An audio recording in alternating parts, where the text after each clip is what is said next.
কোথা থেকে আসছেন? রংপুর থেকে। রংপুর থেকে? কেন? এই যে কাজ কাম নাই, তো বাড়ি থেকে আসছেন, তো এখানে কাজ পাবেন? যাবো এই যে কোনো কাজ কাজ করতে। ছেলে মেয়ে নাই? একটা মেয়ে বাবা। একটা মেয়ে। তো আপনি ওখানেই তো গ্রামে চাষবাস করতে পারেন না? জমি জমা নাই? নাই জমা জমি নাই। এই ঢাকাতে এই বয়সে আপনাকে কে কাজ দেবে বলেন তো? কিছু খাইছেন?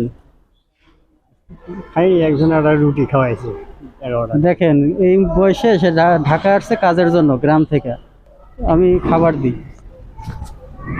গেঞ্জি কি ভালো নাকি সেরা? না গেঞ্জি না, এই গরম লাগছে তো। না এটা খাবে না। তো আমার মনে হয় কাকা আপনি বাড়িতে গেলে ভালো হবে। আপনার বয়স কত? 60 বছর। 60 বছর। এই 60 বছরে আপনি কোনো ভারী কাজও তো করতে পারবেন না। হ্যাঁ, এই ঢাকা শহর কেউ করে না। হ্যাঁ ঠিক আছে, এটা তো আপনি দেখতে পারতেছেন। দেখতেছি আমি। কয়দিন হয়েছে আসছেন? আজকে 2 দিন। বাড়িতে যান, হ্যাঁ?